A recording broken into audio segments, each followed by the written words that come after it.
Welcome to the Battle Ready podcast, where we know that every single day is a battle. This show is about equipping you mentally, physically, and spiritually to win the daily battles. I want you to become totally free, whole, and powerful. It's time to step into your battles equipped and ready to win. I'm your host, Dr. Kaylee Judge. Let's get battle ready.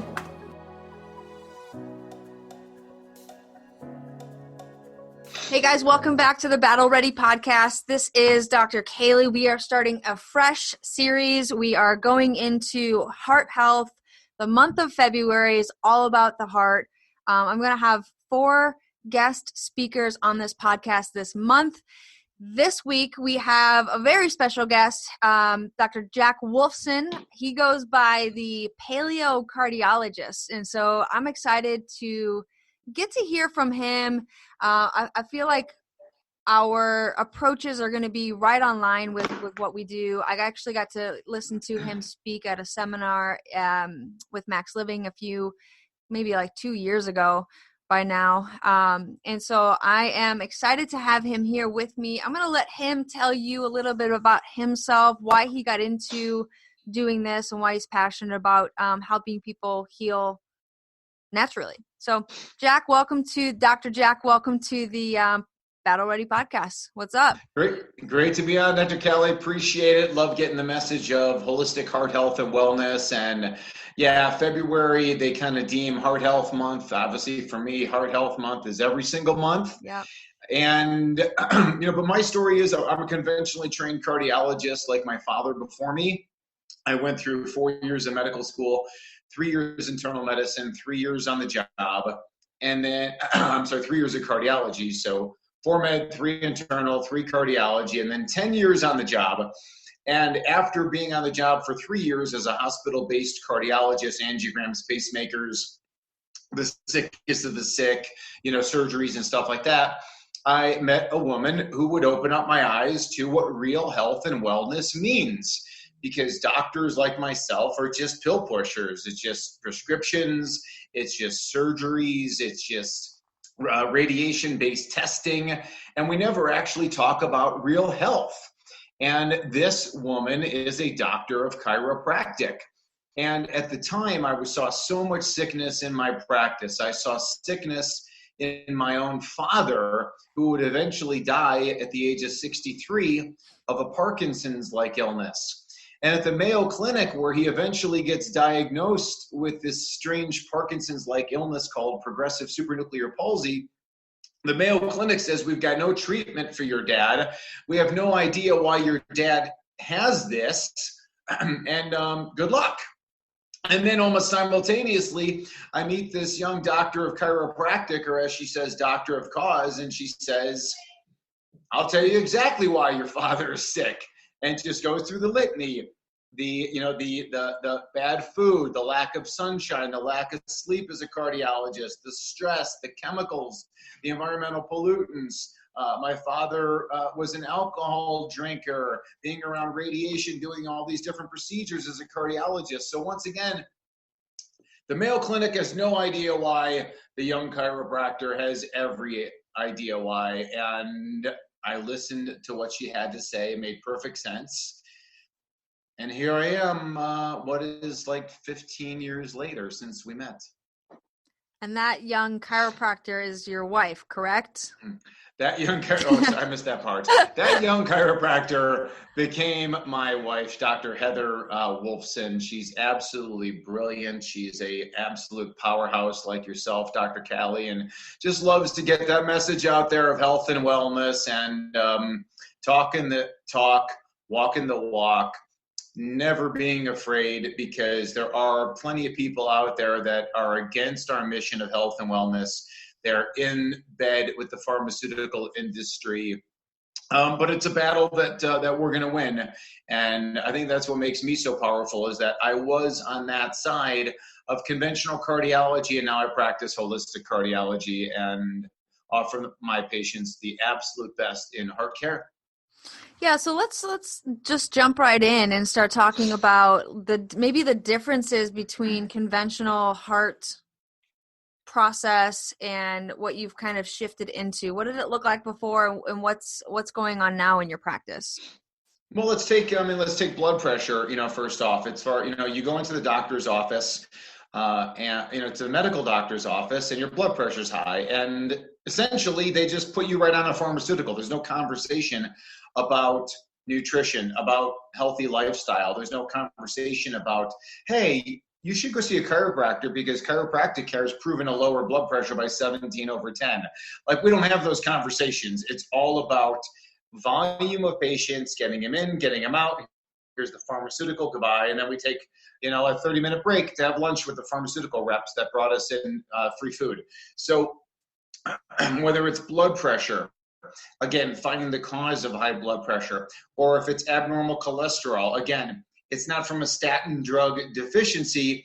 It's about finding out why their cholesterol levels may be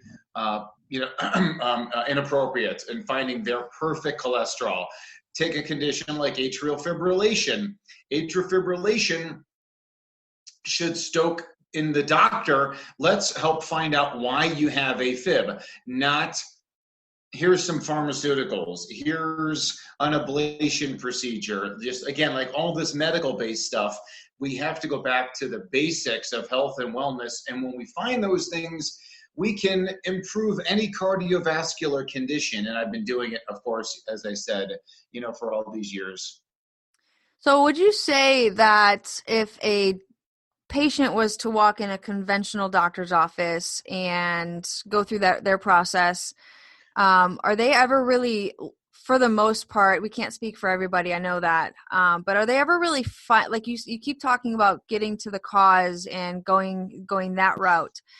So would you say that, like, blood pressure medications, cholesterol medications, things like that, we know they do their job. They definitely lower blood cholesterol or blood pressure and cholesterol. But is that getting to why it's happening, and how easy is it to actually figure out the why behind why these things are happening? Yeah, as you said, clearly those are all just Band-Aid approaches. So we know that pharmaceuticals can lower blood pressure. We know pharmaceuticals can lower cholesterol, but do they really impact the stuff that matters? The stuff that matters is, am I going to have a heart attack? Am I going to have a stroke? Am I going to die? That's the stuff that really matters, and the pharmaceuticals have very little benefit.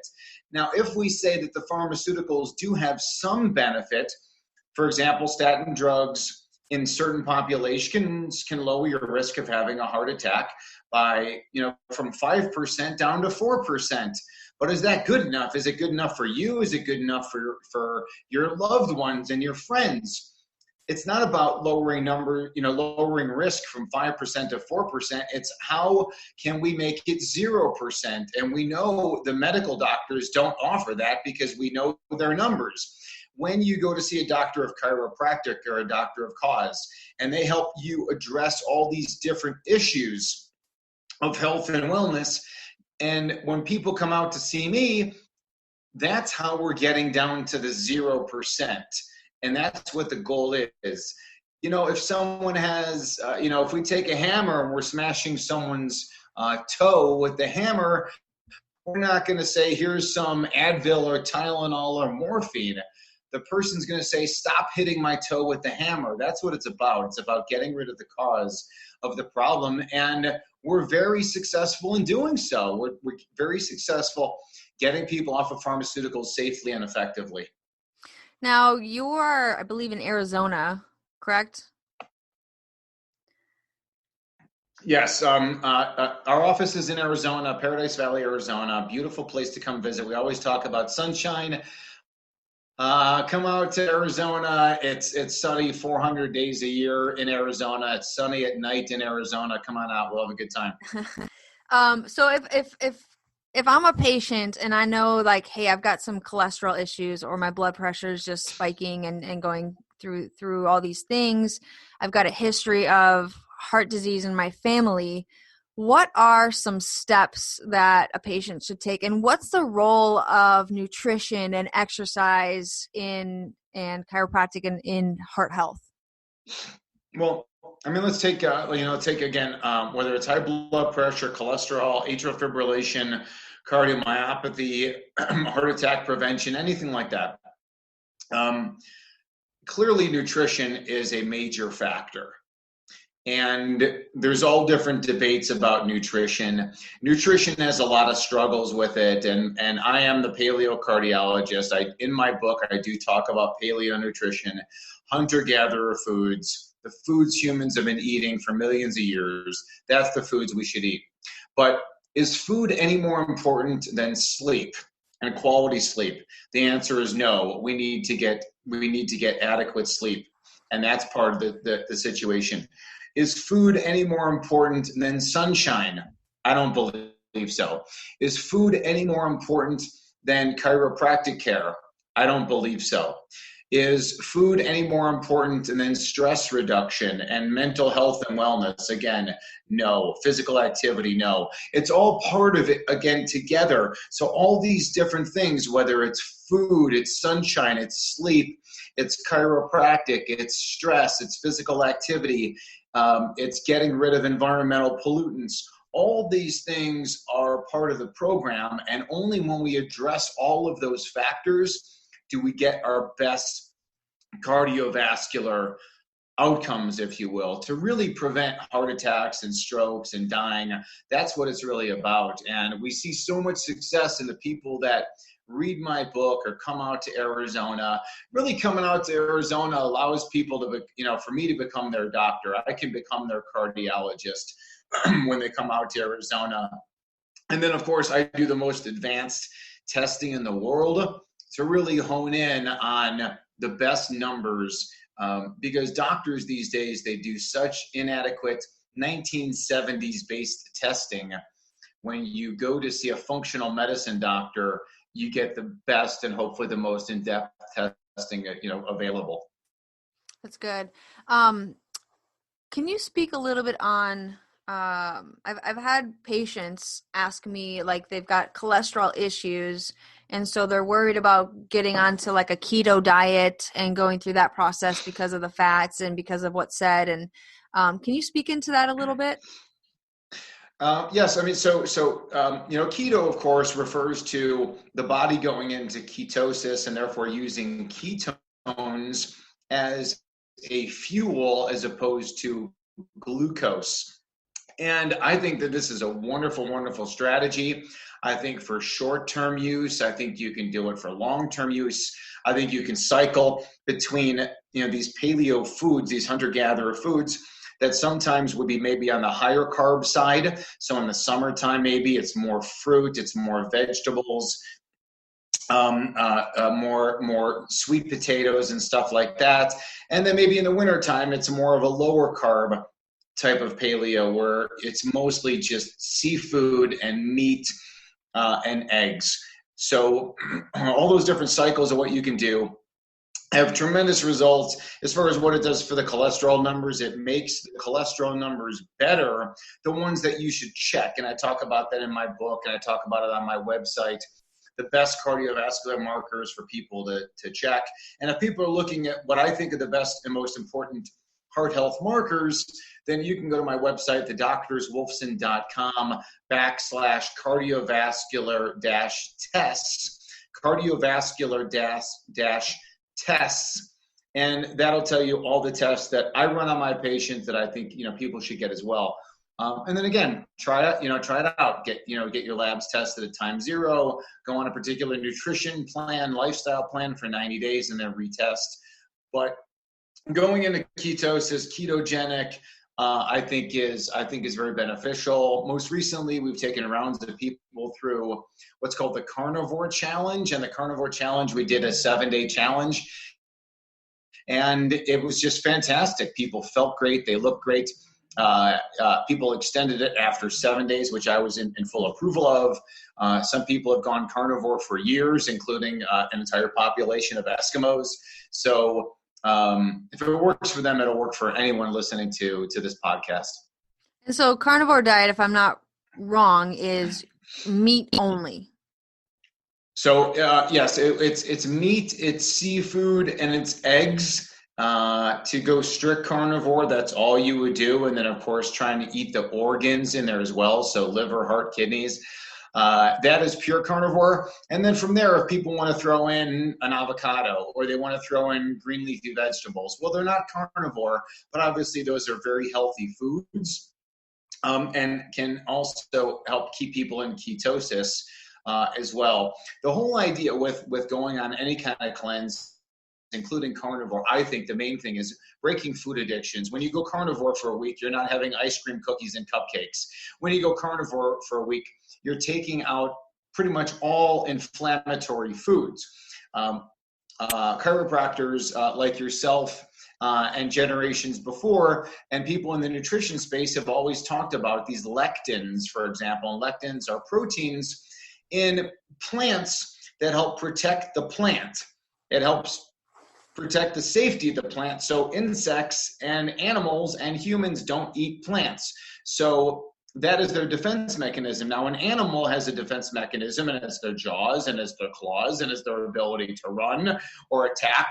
That's the defense mechanism of the animal or the fish. Once you get past that, and now you get down to the flesh of the animal, there's no more defense mechanisms. So therefore, inflammation goes down, oxidative stress goes down. Really, again, going carnivore helps to really clean out the system. And how long you want to stay on it is up to you. I personally think that anybody can live on a whole sardine, like the whole sardine with the head to the tail and everything in between, which is the sardine's brain and the sardine's heart and the sardine's, breathing mechanisms and their liver. You can live on whole sardines forever, and you will be the healthiest version of you by doing so. Now, that can be a little bit more difficult to obtain, but I get them, and they're frozen, and it contains everything that a sardine needs to live, contains everything that a human needs to live as well. I don't know if I could imagine eating sardines only for the rest of my life. I think there would have to be a little bit more variety than that for me anyway. Well, no, and I'm not saying that you can't. I mean, but I'm just saying that you could. You cannot live forever on oatmeal alone. You cannot live forever on dandelion greens and broccoli forever. What I'm saying is that when you go carnivore, there is no better food in the world than what I just mentioned. Now, you can also do clams and oysters. You can do shrimp and crab. Of course, free-range grass-fed meats. Everything I talk about is always organic. All the animals are always the most healthy raised and stuff like that. But Kayla, you make a great point. And listen, life is to be enjoyed, and I want people to enjoy it. So no matter what your vice is, again, if it's ice cream, cookies, and cupcakes, I would implore anybody to always make it organic. Get the chemicals out of your food. So if you want ice cream, go get Strauss's free-range grass-fed ice cream. If you want dark chocolate or milk chocolate, go get organic. Let's all agree that we need to get the chemicals out of our food, and that's a great place to start. The next level above that, I would say, is to be gluten-free, because I do gluten testing on all of my patients, leaky gut testing, gluten sensitivity testing, and it's a major cause of illness. What would you say are some, like you said, gluten, and then like the sugars, the ice creams, cookies, and things like that. But what are some of the most major types of maybe standard American diets that people get caught up in, or maybe even a healthy fad diet that might not be so good for your heart and your heart health? And let's start with that first. Well, I mean, I'm certainly against a vegan diet. If I'm talking about how beneficial it is to eat all these animal products for your brain and every single cell in your body, then I guess veganism would be the extreme on the other side. Veganism is a deprivation diet. I think it leads to plenty of mental health and wellness issues, because your brain needs all of these omega-3s that you only get from eating seafood. So I think that all this plant-based talk and going 100% plant-based, I think, is a recipe for disaster. I've seen it in my patients. I've seen it in the literature as well. And And again, after that, I think, once again, it's people that, don't think that the glyphosate and the atrazine and these other insecticides, herbicides, pesticides are a problem. I think that people need to wake up to the fact that these are killing us. They kill us in a lot of ways, but one of which is by killing our gut microbiome. And if these synthetic chemicals are designed to kill insects and plants, what do you think it's going to do to us? What do you think it's going to do to our intestinal milieu, or these all of our good bacteria, what are often called the probiotics, the beneficial nutrients inside of the body? What do these things do? So that's why I always say stay organic. But I think that there's a lot of different fads that are out there. And again, anything that I think helps to get rid of the junk, anything that helps to get rid of the sugar, anything that helps to get rid of all of the starchy carbohydrates, the breads, the cereals, the rice, the pastas, the beans, I think that's beneficial, Callie. Last episode that I recorded talked about leaky gut.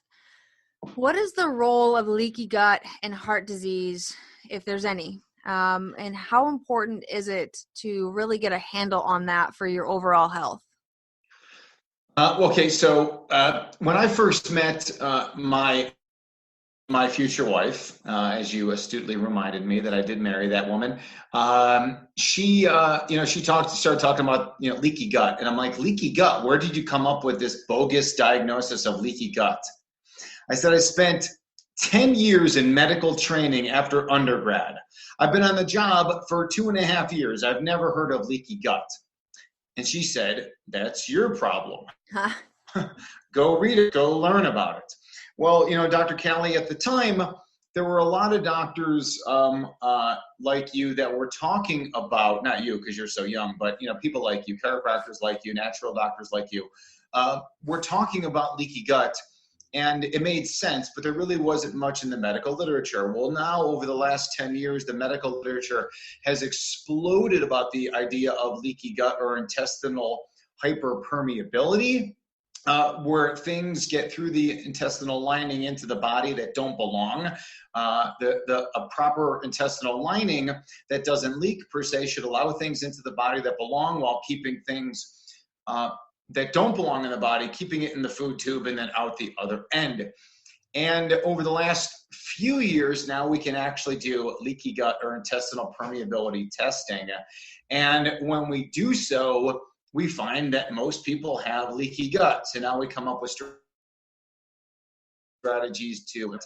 Because as you said, leaky gut, I've said this and I've coined the term leaky heart syndrome. So you have leaky gut syndrome that leads to leaky heart syndrome. So now the blood vessels of the heart, the endothelium that lines the blood vessels, that layer leaks, allowing particles to get into the wall called the intima, the media, the vessels. The particles get in there, eventually lead to plaque, which can then rupture, and then you have a heart attack or die. So the cause of why people have blockages, it's not from a deficiency of statin drugs. It is not a I eat too many eggs story. It is not a saturated fat story. It is about this leaky heart syndrome and how we fix it. So, the American Heart Association, they put an article out a couple of years ago about coconut oil, maybe even last year or the year before, about coconut oil being bad for your heart. And that was sort of in a direct contradiction to things that I've been teaching my patients about how good coconut oil is for your heart health and overall health in general. Can you speak into that a little bit? Yeah, most certainly. I mean, I think the literature and the history of the vilification of saturated fats has been well documented for thousands of years. We've been using coconut oil. Islands in the South Pacific, the majority of their diet is coconut based. They live very well. They live for a long time. One of my favorite movies, as an example, is Castaway with the actor Tom Hanks. He winds up on the remote island, and all he does is eat coconuts and fish. I think we can live, again, forever if all we're doing is eating coconuts and fish. So coconut is loaded with beneficial fats. There's nothing dangerous. It's full of nutrients. But it's been vilified because, again, the food industry, they like using cheap stuff. You and I both came from Illinois. That's the soybean capital of the world. So when soybean is available and it's so cheap and so plentiful and so easy, candy makers and food makers, why would you want to import coconut from the South Pacific, where of course it's so expensive? So therefore, vilify coconut oil, and talk about soybean oil and corn oil and all that kind of stuff. So coconuts are amazing. Coconut oil is phenomenal to cook with. Again, don't guess, test. Test your markers of inflammation. Check all of your advanced lipid particles and then start a particular diet and see how things look in 90 days. Coconut oil is proven to increase HDL, lower inflammation, improve particle numbers, particle sizes. That all kind of goes, again, to this saturated fat myth, which is purely a myth. Awesome. I'm going to dive into your book a little bit. I want, if you're willing to, I want you to talk about some of the testing that you say to have people go into and look into through the process of that.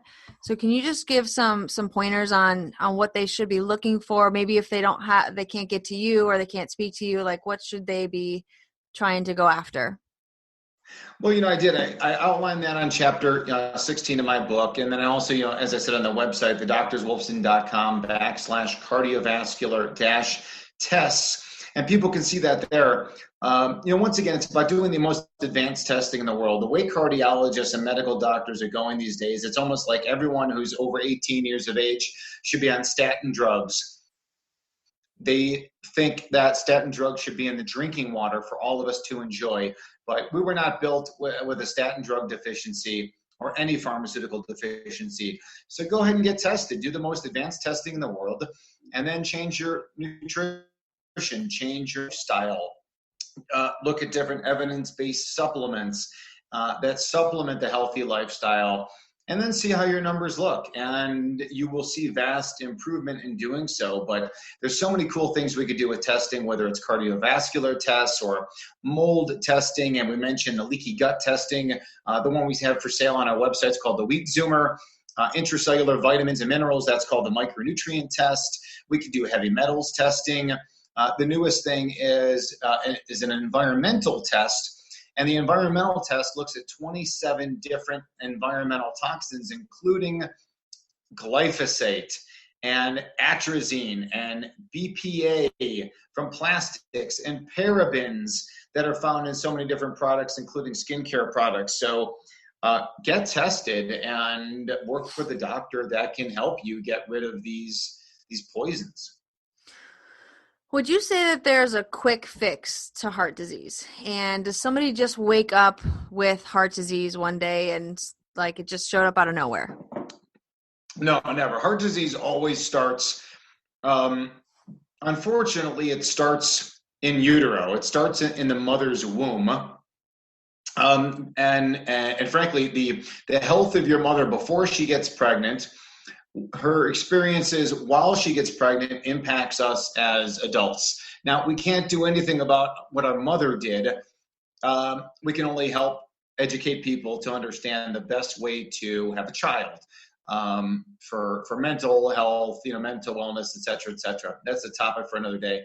But the answer is that can you dramatically and quickly start the reversal process of high blood pressure, abnormal cholesterol, atrial fibrillation, cardiomyopathy, heart plaque? The answer is yes. And you're really only one meal away. So by your next meal being super healthy, Now you're starting to get back on track. Immediately, you're starting to lower inflammation, lower something called oxidative stress, giving your body what it needs, taking away what it doesn't. And that happens very quickly. You go out and reap the benefits of sunshine. Your health improves quickly. You start going to bed earlier. You go to bed when the sun goes down. You wake up before the sunrise. You start doing those behaviors. You start to dramatically change your risk of bad things happening. We talk a lot about inflammation, and I'm a true believer that inflammation is a root cause to all disease. Like, you can't give me a disease that doesn't have inflammation attached to it. And so I know like omega 3s really help with inflammation. Are there any other things people can do? I know diet as well. Like, all the things that you've been talking about are going to help drive down inflammation. But what are some things that, like, if somebody is like in like desperate need to really quickly drive down inflammation, what are some steps they can do? You got it. So everybody knows inflammation is bad. The medical doctors are very familiar with inflammation and markers of inflammation. So we all agree that inflammation is bad. And I'd like to say that if we kind of think about inflammation here as this marker we can check kind of right in the middle. Now, inflammation leads to cancer, heart attack, stroke, dying, autoimmune disease, on and on and on. Inflammation leads to and is linked to all those things. But again, what you and I are experts at is going after the cause of inflammation.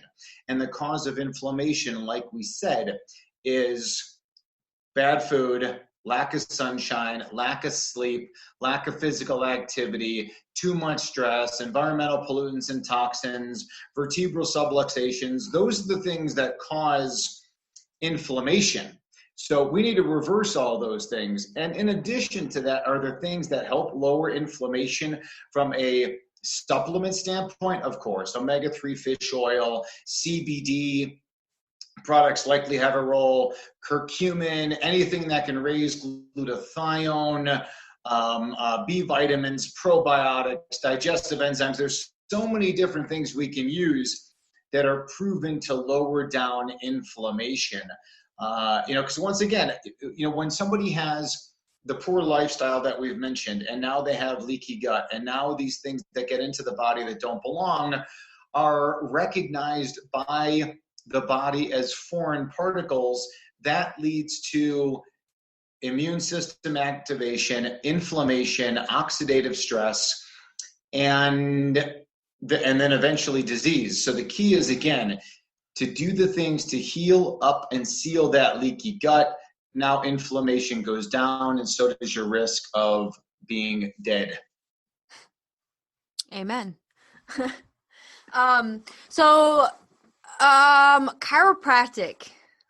I want to just hear from a non-chiropractor. I know that you sort of have a biased opinion because your wife is a chiropractor, but what does the role of chiropractic play in health? I know that some people, like, even if you have like the top doctor, medical doctor, top functional medicine doctor, top whatever, like people like to say I have the best of the best doctors, but what if they're not experiencing chiropractic care? Yeah, I think that's a major mistake. And yes, my wife is the one who introduced me to how important chiropractic is. But I was seeing a chiropractor, when I was a cardiology fellow, for example, and we have to wear all this like heavy lead aprons or gowns, if you will, while we're in the radiation lab doing procedures. And this is like heavy stuff. And I was also, between doing that, and I was also running a lot at the time, and I was running marathons. My low back was always bothering me. So I went to go see a chiropractor, and I felt better under his care immediately, and allowed me to continue doing all those things that I was doing. And then,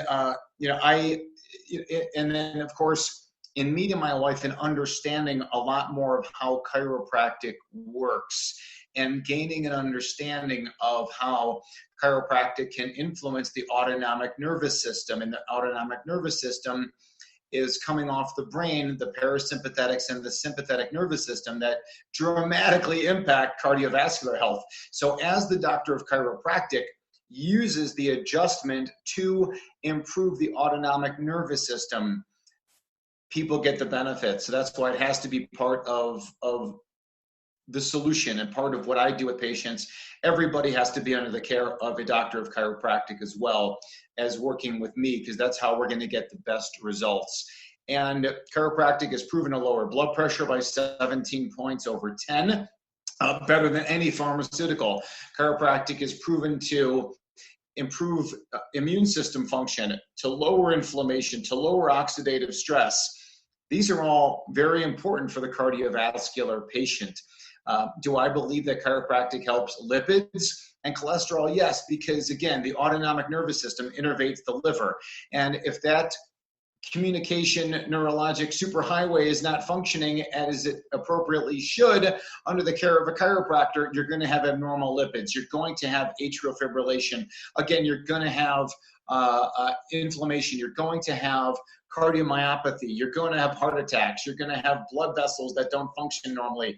So this is, again, why everybody has to be under chiropractic care. It's part of my solution. And I agree with you that if all you're doing is seeing a functional medicine doctor and you're not getting the full package, including the chiropractic adjustment, you're not getting the full package.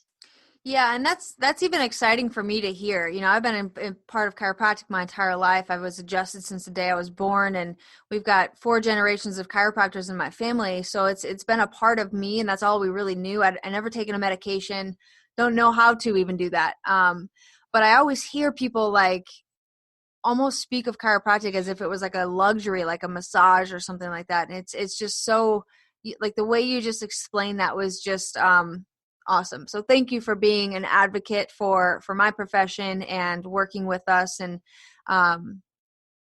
we're gonna wrap up here, but if you have anything else you want people to know, how to reach you, what to do, steps to take, I'm gonna give you the floor for a little bit and let you kind of wrap it up and let these listeners get their hearts right.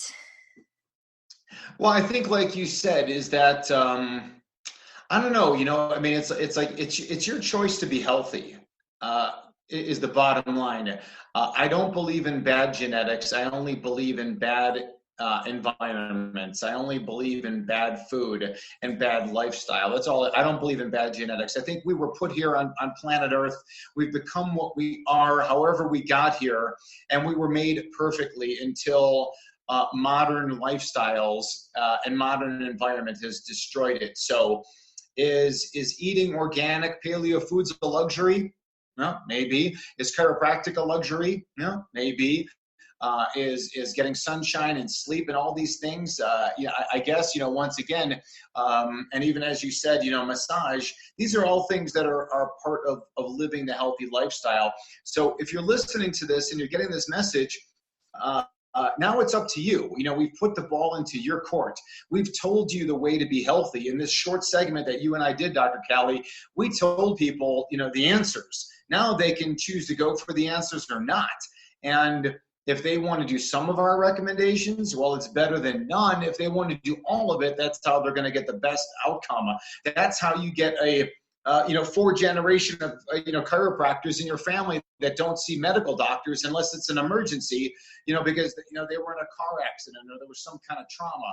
If we're talking about real health and wellness, if we're talking about real longevity to 110 years and beyond with your brain and your body intact, this is how they're going to do it. The medical model is a failure. Those people die. Those people die young. They die quickly. They die a prolonged death with chemotherapy agents and cardiology procedures. We're giving people the answers here. It's up to them. But our family, we get adjusted at least every 2 weeks, preferably every week. Now, my wife, of course, is a chiropractor, so she does adjust us. But oftentimes, we do see outside chiropractors. When I'm in Arizona, I see different chiropractors. Whenever I go to any kind of event and they have chiropractors there, I try and get it adjusted by as many people as possible. Real quick, Dr. Callie, let me tell you one more story too, real quick. There's out here, we live in Colorado now. My practice is in Arizona, but we live in Colorado and I go back there and practice. But our kid's soccer coach, he's a young guy and I'm talking to him. I never met him before. He'd never met me. And I start, of course, like I said, I start talking to him, and I'm like, so what's your story? How did you get here, where we live? And he's like, well, I finished up chiropractic school, and then I was traveling around a little bit and wound up here, and now I'm doing this, and I'm doing part-time chiropractic. I said, chiropractic, you really believe in chiropractic? He had no idea who I was, and I was just kind of like busting his chops. And I said, you really believe in chiropractic? And he said, of course I do. Chiropractic just makes you feel good. And kind of we as advocates of chiropractic and other chiropractors that everybody's looking for, what's the evidence? What's the evidence? What's the scientific basis? What's the scientific validity?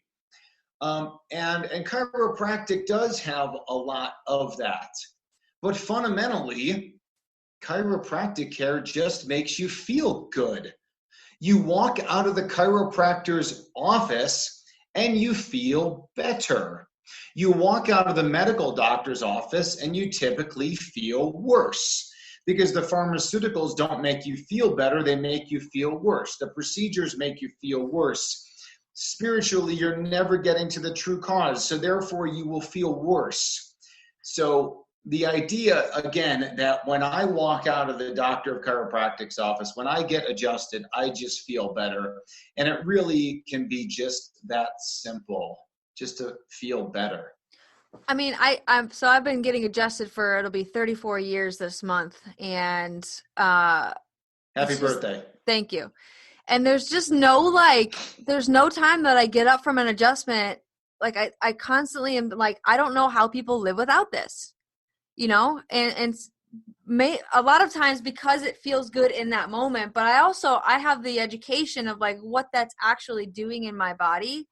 And so, people come in and they're like, I've got neck pain, back pain, headaches, da, da, da. It's like, if you just use chiropractic for neck pain, back pain, and headaches, that's like getting an iPhone and only using it for text messaging. Right? There's just so much more that goes along with it, making sure that the nerves going into your heart are functioning and healing the proper way that they should be, communicating to the heart so that it can function the way that it's supposed to be. And the heart is intricate, man. It's got its own electrical system inside of there. And like to try to understand what that is, like I couldn't tell anybody on here to make their heart stop beating. It's not going to happen. Your body knows what it's doing, but sometimes there is an interference from the brain to the specific organ, if we're talking about the heart right now, and that slows down the function of it, and eventually over time that develops disease. And so, yeah, most certainly. I'm sorry. Go ahead. I was just going to say that so not only is it the chiropractic adjustment. That again, listen, everyone knows chiropractic is phenomenal, as you said, for headaches, neck aches, and back pain.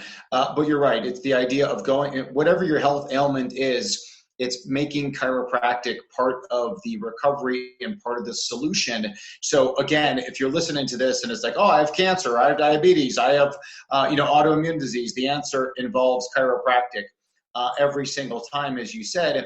But it's also, again, what I would like to say, what I like to think of as the chiropractic lifestyle, which was, should be synonymous with the paleo lifestyle. The chiropractic lifestyle, of course, starts with chiropractic care, but also encompasses the right food and the right physical activity and the right sunshine and the right sleep and the right stress modification, all that stuff. So it's chiropractic, the adjustment, and also chiropractic, the lifestyle. Yeah, and I totally agree with that. And I think that sometimes, someone say, well, that's not like if I was giving somebody nutrition advice or how to exercise advice, and somebody would say to me, well, that's not chiropractic. Yes, you're right. It's not necessary. Like it's not adjusting the spine and it's not doing any of that. However, if you've got inflammation in your body, that's affecting the way that your body is responding to an adjustment. It's affecting the way that your muscles are responding. And so we have to really go in there and look at that whole thing too. And it does play a role. And so when we talk about lifestyle as a whole, we've got to look at your nutrition. We've got to look at the way that you're moving, and we've got to look at the way that you're thinking and you're processing things, and how much toxins are you bringing in, and what does your nervous system look like. So we look at all of those things as a whole. And I think that once you really start addressing all of those areas, that's where we start to see success happen in people's health. Would you agree? Yeah, I mean, undoubtedly. I think that, you're kind of touching on maybe some of the debates and some of the stuff amongst chiropractors and some of the chiropractic philosophy. To me, my definition of chiropractic is health and wellness and life and longevity and vitality. That's what I think about when I hear the word chiropractic. And not only is the adjustment part of that, again, it's all about that chiropractic lifestyle that is a part of it. So that's my opinion as a cardiologist. And as a cardiologist, I get to say whatever I want about chiropractic. And I think people are fearful, like, chiropractic doesn't cure hypertension. I say it does. And I get to say whatever I want, and I don't care what anyone else thinks, because I've seen it and I can explain it, and that's the way it rolls. So, that's my 2 cents about it. That's really what I feel, and I think that the chiropractic physician is uniquely skilled and contains everything that society needs to be the gatekeeper, to be the go-to for all things health and wellness. And therefore, again, to go to the chiropractor, whatever your health ailment is, outside of an emergency, go to an emergency room. But for everything else, I say start with the doctor of chiropractic. I say that too. All right. Well, I super appreciate you being on here, Dr. Wolfson. I'm going to make sure I connect with you and put some things in the show notes for people to link up with you, maybe a link to your book, and just give them the resources that they need to start thinking about their heart health differently. I'm excited for this series. I can't wait to see what everybody else has to say and how it all lines up. So I appreciate you. I thank you.